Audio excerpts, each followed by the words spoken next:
मैं डॉक्टर शिखा अग्रवाल, राजकीय महाविद्यालय सुजानगढ़, बीए पार्ट सेकंड की क्लास में आज हम पढ़ेंगे भारतीय संविधान की विशेषताएं भाग 1। हमने अपनी पिछली क्लास में भारतीय संविधान कैसे बना इसके बारे में पढ़ा था। हमने पढ़ा कि संविधान सभा ने 2 वर्ष 11 मास और 18 दिन में संविधान को बनाया था।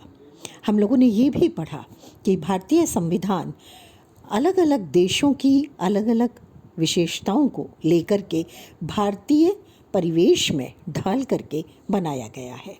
बहुत से लोग कहते हैं कि भारतीय संविधान पर 1935 के अधिनियम का सीधा प्रभाव है और बहुत सारी व्यवस्थाओं को हमने वहाँ से उठाया है। लेकिन इसके बावजूद भी भारतीय संविधान विश्व का एक अलग तरह का संविधान है। ये संविधान बहुत सारी विशेषताएं अपने में समेटे है। संविधान जीवन का वो मार्ग होता है जिसे राज्य अपने लिए चुनता है, यानी राज्य कैसा होगा, उसकी व्यवस्थाएं कैसी हैं, उसका प्रशासनिक ढांचा कैसा है, वहाँ कानून बनाने का तरीका कैसा है, ये अगर हमें समझना और जानना है तो हमें उस देश के संविधान को समझना और जानना होता है। हर राज्य का जो संविधान है वो उस राज्य की परिस्थितियों के अनुसार अलग होता है। यही बात भारत पर भी लागू होती है और इसीलिए भारतीय संविधान में हमने चाहे अलग अलग देशों से विशेषताओं को लिया है, लेकिन उसके बावजूद उनको भारतीय परिवेश में ढाला है। भारतीय परिस्थितियों के अनुसार लेकर के ही वो संविधान का हिस्सा या अंग बने हैं। तो आइए देखते हैं भारतीय संविधान की क्या विशेषताएं हैं। सबसे पहली विशेषता है भारतीय संविधान निर्मित, लिखित और सर्वाधिक व्यापक संविधान है। ये संविधान बहुत विस्तृत है। इस संविधान की जो अधिकांश बातें हैं वो लिखित हैं। अमेरिका के संविधान से भी ये अलग है, क्योंकि अमेरिका का जो संविधान है वो निर्मित और लिखित है, लेकिन व्यापक यानी बहुत बड़ा संविधान नहीं है। ब्रिटिश संविधान की अगर बात करें तो उसे हम अलिखित संविधान की श्रेणी में रखते हैं, क्योंकि वहाँ समय समय पर पारित अभिसमयों के माध्यम से संविधान को बनाया गया है। आइवर जेनिंग्स ने कहा था, भारतीय संविधान विश्व का सर्वाधिक व्यापक संविधान है। भारतीय संविधान जो मूल रूप में था उसमें 395 अनुच्छेद, 8 अनुसूचियाँ थी, लेकिन अब 395 अनुच्छेद के साथ 12 अनुसूचियाँ इसमें मौजूद हैं। अमेरिका के संविधान की बात करें तो केवल 7, कनाडा के संविधान में 147, ऑस्ट्रेलिया के संविधान में 128, दक्षिण अफ्रीका के संविधान में 153 अनुच्छेद ही हैं। लेकिन भारतीय संविधान व्यापक है। क्यों है इतना लंबा ये संविधान, देखते हैं इसको। 1935 का भारतीय अधिनियम जब बनाया गया था ब्रिटिश सरकार के माध्यम से, तो उसके बहुत सारे प्रावधानों को भारतीय संविधान में ले लिया। संविधान की जो ये विस्तृत ढांचा है उसके बहुत से कारण हैं। सबसे पहला कारण है भारत में संघात्मक व्यवस्था को अपनाया गया है, और संघात्मक व्यवस्था को अपनाने के कारण संघ और इकाइयों के संबंधों का संविधान में व्यापक रूप से वर्णन किया गया है। जो शक्तियों का बंटवारा है वो विस्तार से इसमें किया गया है। मौलिक अधिकार और विभिन्न परिस्थितियों में लगाए जाने वाले प्रतिबंधों का भी इसमें विस्तार से वर्णन है, ताकि जो नागरिक हैं भारत के, वो जब मौलिक अधिकार को प्राप्त करें तो उन्हें ये भी ज्ञात हो कि किन परिस्थितियों पर इन पर प्रतिबंध लगाया जा सकता है। तीसरी बात जो बताती है वो है भारतीय संविधान निर्माताओं ने अल्पसंख्यकों, आंग्ल भारतीयों, अनुसूचित जाति और जनजाति क्षेत्रों से संबंधित विशेष वर्गों के लिए इसमें व्यवस्था की है। ये संविधान के 16वें भाग में है और उनके हितों की रक्षा के लिए ये व्यवस्थाएं की गई है। चौथी बात आती है कि भारतीय प्रजातंत्र के सामने कोई भी संकट अगर उत्पन्न होता है, क्योंकि लंबी स्वतंत्रता आंदोलन के बाद भारत स्वतंत्र हुआ था, तो ऐसी स्थिति में संविधान के 18वें भाग में संकटकालीन प्रावधान यानी राष्ट्रपति के आपातकालीन अधिकार से संबंधित 9 अनुच्छेदों को इसमें स्थान दिया गया है। इसके साथ साथ संविधान की व्यापकता का एक बहुत बड़ा कारण है कि इसमें प्रशासनिक प्रबंधों का भी विस्तार से वर्णन है, केवल ये सिद्धांतों पर आधारित नहीं है। संविधान में नागरिकता, राष्ट्रीय भाषा, क्षेत्रीय भाषा, चुनाव, सेवाएं, संविदा, अभियोग, भारतीय क्षेत्र में व्यापार, पारस्परिक व्यवहार, इन सब की व्यवस्था को भी विस्तार से दिया गया है। तो इस तरह से अगर हम देखें तो भारतीय संविधान बहुत विशेष है। और क्यों है? क्योंकि अत्यंत जटिल परिस्थितियों का परिणाम है। हरि विष्णु कामत जो संविधान सभा के मेंबर थे, उन्होंने कहा था कि हमें इस बात पर गर्व है कि हमारा संविधान विश्व का सबसे विशालकाय संविधान है। दूसरी बात हम लेते हैं लोकप्रिय प्रभुसत्ता पर आधारित संविधान। क्या अर्थ है इसका? इसको हम देखेंगे। इसका अर्थ है कि इस संविधान द्वारा अंतिम शक्ति भारतीय जनता को दी गई है। लोकप्रिय संप्रभुता, जनता के पास अंतिम शक्ति है। भारतीय जनता ने ही ये संविधान बनाया है, क्योंकि जब संविधान की प्रस्तावना हम पढ़ते हैं तो हमने उसमें एक शब्द पढ़ा था, हम भारत के लोग, यानी हम सब ने मिलकर के इसको बनाया है। क्योंकि संविधान सभा के जो सदस्य थे वो जन प्रतिनिधि थे, चाहे वो अप्रत्यक्ष रूप से ही आए थे। और अंतिम जो वाक्य था इसका वो था, दृढ़ संकल्प होकर अपनी इस संविधान सभा में आज दिनांक 26 नवंबर 1949 को एतत् द्वारा इस संविधान को अंगीकृत, अधिनियमित और आत्मार्पित करते हैं। तो इस तरह से ये संविधान किसी भी तरह की बाहरी शक्ति से पूर्णतया स्वतंत्र है। इसकी राजसत्ता जनता में निहित है और जो प्रभुसत्ता है वो भारत की जनता पर आधारित है। अब आते हैं तीसरी विशेषता पर। तीसरी विशेषता है इसकी संपूर्ण प्रभुत्व संपन्न लोकतांत्रिक गणराज्य। क्या अर्थ है इसका? क्योंकि 1947 से पूर्व भारत संपूर्ण प्रभुत्व संपन्न लोकतांत्रिक गणराज्य नहीं था। भारत ने जब संविधान को लागू किया उसके बाद में भारत संपूर्ण प्रभुत्व संपन्न बन गया। संपूर्ण प्रभुत्व संपन्न का क्या अर्थ है? इसका अर्थ है कि भारत आंतरिक और बाहरी दोनों दृष्टि से किसी दूसरी सत्ता के अधिकार क्षेत्र में नहीं आता। भारत पूर्णतया स्वतंत्र है। अंतर्राष्ट्रीय क्षेत्र में अपनी इच्छा के अनुसार व्यवहार कर सकता है, संधि या समझौते कर सकता है, या अंतर्राष्ट्रीय समझौते या संधि को मानने से इनकार कर सकता है। भारत के संविधान में किसी भी स्थान पर ब्रिटिश सत्ता का उल्लेख नहीं किया गया है। दूसरी बात हमने इसमें देखी, लोकतंत्रात्मक राज्य। इसका अर्थ है कि भारत में जो सत्ता है वो जनता में निहित है। जनता अपने प्रतिनिधि निर्वाचित करती है। ये निर्वाचित प्रतिनिधि जनता के सेवक हैं, स्वामी नहीं है। तीसरी बात हमने इसमें देखी, भारत एक गणराज्य है। गणराज्य क्या है? जैसे हम ब्रिटेन की बात करें तो ब्रिटेन में प्रजातंत्र है, लोकतंत्र है, लेकिन इसके बावजूद भी वंशानुगत राजा का पद है। वर्तमान में उस पर महारानी है। लेकिन भारत एक लोकतांत्रिक राज्य होने के साथ साथ गणतंत्र या गणराज्य भी है। भारतीय गणतंत्र इस बात पर आधारित है कि भारत का सर्वोच्च अधिकारी राष्ट्रपति जो हैं वो वंश परंपरागत रूप से राजा नहीं है, या वंश परंपरागत रूप से चुन करके वंश परंपरागत रूप से नहीं आते, बल्कि भारतीय जनता द्वारा अप्रत्यक्ष रूप से निर्वाचित होते हैं। हमारे राष्ट्रपति हम आगे पढ़ेंगे इसमें कैसे निर्वाचित होते हैं। अभी हम एक शॉर्ट में देख लेते हैं कि भारतीय राष्ट्रपति को निर्वाचित करने के लिए संसद के चुने हुए सदस्य और राज्यों की विधानसभाओं के चुने हुए सदस्य अपने मताधिकार का प्रयोग करते हैं और उसके माध्यम से राष्ट्रपति का निर्वाचन होता है। तो ये अप्रत्यक्ष निर्वाचन है।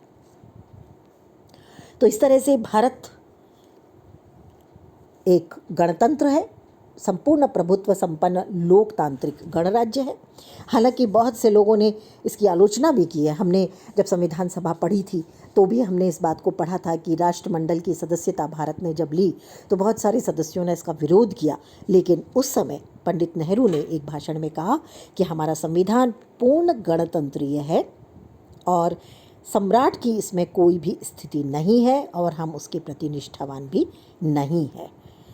सम्राट राष्ट्रमंडल का प्रधान है, लेकिन ये एक औपचारिक प्रधान है। तो इस प्रकार से भारत राष्ट्रमंडल का सदस्य होते हुए भी संपूर्ण प्रभुत्व संपन्न लोकतंत्रात्मक गणराज्य है। अगली बात देखते हैं, धर्मनिरपेक्ष और पंथ निरपेक्ष के साथ साथ समाजवादी राज्य। समाजवादी राज्य बनाने के लिए संविधान सभा में काफ़ी वाद विवाद हुआ कि भारत में इस दर्शन को, इस विचार को, इस सिद्धांत को स्वीकार किया जाए अथवा नहीं। और फिर ये मान लिया गया कि ये एक विशेष दर्शन है और इस पर नए विवाद जन्म लेंगे, इसलिए समाजवाद का मार्ग तो अपनाया जाए, लेकिन इसे सीधे भारतीय संविधान में ना जोड़ा जाए। लेकिन इस सामान्य भावना को स्वीकार करते हुए 42वें संविधान संशोधन के द्वारा प्रस्तावना में भारत को समाजवादी धर्मनिरपेक्ष राज्य घोषित किया गया।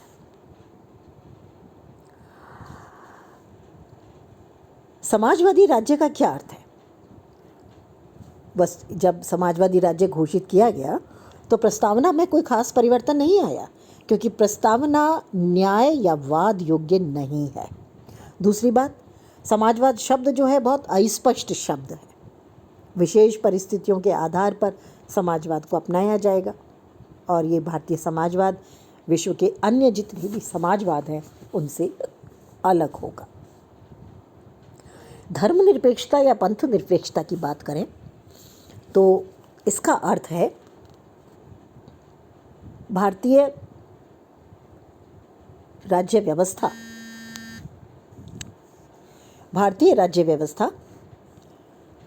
निश्चित रूप से धर्म विभेद की नीति को नहीं मानती, किसी विशिष्ट धर्म को भी महत्व नहीं देती और राज्य का कोई अपना धर्म नहीं है।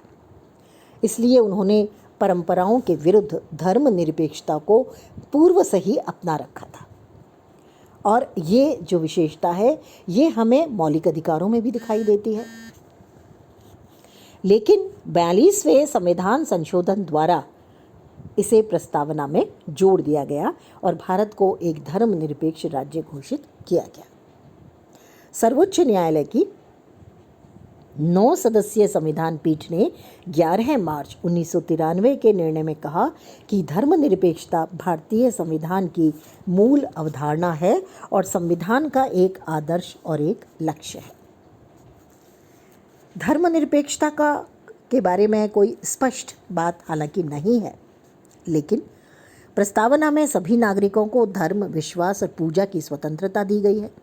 मौलिक अधिकारों में कहा गया है कि राज्य धर्म, जाति, लिंग या इनमें से किसी के भी आधार पर अपने समस्त नागरिकों में कोई भेदभाव नहीं करेगा।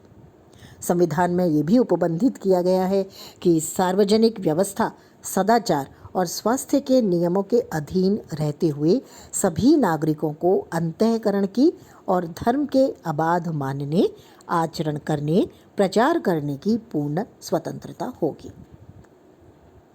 लेकिन यदि कोई इस संबंध में इस तरह का आचरण करता है जो राज्य के विरुद्ध हो, सांप्रदायिक भावना भड़काता हो अथवा दूसरे धर्मों के विरोध में प्रचार करता हो, तो उस पर निश्चित रूप से प्रतिबंध लगाया जाएगा। संविधान में प्रत्येक धार्मिक संप्रदाय को अपनी संस्थाओं की स्थापना करने, पोषण करने, प्रबंध करने, उनके लिए चल और अचल संपत्ति का अर्जन का पूरा अधिकार दिया गया है। तो इस तरह से धर्मनिरपेक्षता को अपनाया गया। लेकिन धर्मनिरपेक्षता का अर्थ ये नहीं है कि समाज विरोधी गतिविधियों की अनुमति रहेगी या धर्म विशेष से जुड़ी धार्मिक शिक्षा पूरे में फैलाने की कोशिश की जाएगी। तो ये चीज़ इसमें स्वीकार नहीं की गई। अगली बात आती है कठोरता और लचीलेपन का समन्वय है। भारतीय संविधान में ये एक बहुत बड़ी विशेषता है कि हमने इसे कठोर भी बनाया है और लचीला। क्या अर्थ है इसका? इसका अर्थ है कि अगर हम कठोर संविधान की बात करते हैं तो संविधान में संशोधन करना आसान नहीं है। अनुच्छेद 368 में कुछ विषयों में संशोधन के लिए संसद के समस्त सदस्यों के बहुमत और उपस्थित और मतदान करने वाले सदस्यों के 2/3 बहुमत के साथ साथ कम से कम आधे राज्यों के विधानमंडलों का समर्थन भी आवश्यक है। जैसे राष्ट्रपति के निर्वाचन की विधि, संघ और इकाइयों के बीच शक्ति का विभाजन, राज्यों का संसद में प्रतिनिधित्व जैसे विषय। तो ये एक निश्चित रूप से कठोर प्रणाली है जिससे केंद्र सरकार, संघ सरकार मनमाने तरीके से संविधान में परिवर्तन ना कर सके। लेकिन इसके बावजूद भी तेजी से बदलती हुई परिस्थितियों के कारण व्यावहारिक स्तर पर यह भी माना गया कि संविधान में परिवर्तन करना आसान भी होना चाहिए और लचीले तरीके से साधारण प्रक्रिया के आधार पर भी संशोधन किया जाना चाहिए। तो ये जो अंतर है ये हमें बताता है कि संविधान कठोर भी है और लचीला भी है ताकि उसे समयानुसार ढाला जा सके। जबकि हम अगर और देशों को देखें तो हम देखते हैं कि अमेरिका का संविधान बहुत कठोर है जबकि ब्रिटिश संविधान बहुत लचीला है, लेकिन भारत ने इन दोनों के बीच का रास्ता अपनाया है। अगली विशेषता आती है संसदीय संप्रभुता और न्यायिक सर्वोच्चता। भारतीय संविधान की ये विशेषता है कि हमने दो अलग अलग देशों से दो अलग अलग विशेषताओं को जोड़ा है। हमने इंग्लैंड या ब्रिटेन से संसदीय प्रभुसत्ता और संयुक्त राज्य अमेरिका से न्यायिक सर्वोच्चता को लेने का प्रयास किया और उन दोनों को मिलाकर मध्यम मार्ग अपनाने की कोशिश की है। जहां इंग्लैंड में व्यवस्थापिका सर्वोच्च है और ब्रिटिश पार्लियामेंट के कानून को किसी न्यायालय में चुनौती नहीं दी जा सकती, तो वहीं अमेरिका के संविधान में न्यायपालिका की सर्वोच्चता के सिद्धांत को अपनाया गया है और उसमें संविधान की रक्षा, उसकी व्याख्या करने का अधिकार सर्वोच्च न्यायालय को दिया गया है और इसीलिए सर्वोच्च न्यायालय वहाँ संघीय व्यवस्थापिका द्वारा बनाए हुए कानूनों और कार्यपालिका के आदेशों का परीक्षण करती है और ये देखती है कि कोई भी आदेश या कानून संविधान के उपबंधों के विरुद्ध तो नहीं है और यदि ऐसा है तो उसे अवैध घोषित करती है। तो इस तरह अमेरिका में न्यायालय को न्यायिक पुनरावलोकन की शक्ति प्राप्त है जिससे अमेरिका की न्यायपालिका बहुत ज़्यादा शक्तिशाली हो जाती है। भारत ने इसका मध्यम मार्ग अपनाया है। संसदात्मक व्यवस्था में संसदात्मक सर्वोच्चता को अपनाया है, लेकिन क्योंकि भारत में संघात्मक व्यवस्था भी है इसलिए न्यायालय को संविधान की व्याख्या करने और विधियों और आदेशों को अवैध घोषित करने का अधिकार भी दिया है। तो भारतीय संविधान में ब्रिटेन के समान केवल संसदीय संप्रभुता को स्वीकार नहीं किया गया और केवल अमेरिका की तरह न्यायपालिका की सर्वोच्चता को भी स्वीकार नहीं किया गया, बल्कि दोनों के मध्य की प्रणाली को अपनाया गया है। जैसा कि दुर्गादास बसु कहते हैं, संविधान ने अद्भुत तरीके से अमेरिका की न्यायपालिका की सर्वोच्चता के सिद्धांत और इंग्लैंड के संसदीय प्रभुसत्ता के सिद्धांत के बीच का मार्ग अपनाया है। इस तरह से न्यायपालिका अब सक्रिय हुई है और इसे न्यायिक सक्रियता यानी जुडिशियल एक्टिविज्म कहा जाता है। इसके आगे अन्य विशेषताओं को हम अपनी अगली क्लास में पढ़ेंगे। तो आज की क्लास में हम लोगों ने मूल रूप से जो विशेषताएं पढ़ी उसमें थी कि भारत का जो संविधान है वो निर्मित, लिखित और व्यापक संविधान है, बड़ा संविधान है। इसमें लोकप्रिय प्रभुसत्ता है, संपूर्ण प्रभुत्व संपन्न लोकतांत्रिक गणराज्य को भारतीय संविधान स्थापित करता है और 42वें संशोधन से भारत में 2 शब्दों को जोड़ा गया है प्रस्तावना में, जो है समाजवादी राज्य और धर्मनिरपेक्ष राज्य। तो इन दोनों का स्वरूप हमें नीति निर्देशक तत्वों और मौलिक अधिकारों में स्पष्ट तौर पर दिखाई देता है। इसके साथ साथ हमने देखा कि भारतीय संविधान को संसद अपने तरीके से, मनमाने तरीके से उसकी न तो कोई संशोधन कर सकती है, न अपने अनुसार उसको चला सकती है, क्योंकि भारतीय संविधान को कठोरता और लचीलेपन का समन्वय बनाया गया है। यानी संसद के साथ साथ आधे राज्यों की विधानसभाओं की स्वीकृति भी कुछ विशेष मामलों में आवश्यक है। इसी तरह से भारत में संसदीय प्रभुसत्ता और न्यायिक सर्वोच्चता में समन्वय किया गया है, जो कि ब्रिटिश और अमेरिकी व्यवस्थाओं के बीच तालमेल बिठाने का प्रयास है, और उसके माध्यम से भारतीय संविधान को निश्चित रूप से ज़्यादा महत्वपूर्ण बनाने का प्रयास किया गया है। और हम देख रहे हैं कि भारतीय संविधान सफलतापूर्वक काम कर रहा है। आज के लिए इतना ही। अगली क्लास में हम लोग अन्य विशेषताएं, जिसमें आती हैं एकात्मक और संघात्मक व्यवस्था के लक्षण, भारत में संसदीय शासन जो संविधान में दिया गया है, मौलिक अधिकारों की और मौलिक कर्तव्यों की क्या व्यवस्था है भारतीय संविधान में, नीति निदेशक तत्व कैसे दिए गए हैं भारतीय संविधान में, एकल नागरिकता है, अल्पसंख्यकों के लिए विभिन्न योजनाएं हैं, एक राष्ट्रभाषा है भारत में। तो बहुत सारी और चीज़ें हैं जिनको हम लोग अपनी अगली क्लास में देखेंगे। आज के लिए इतना ही। धन्यवाद।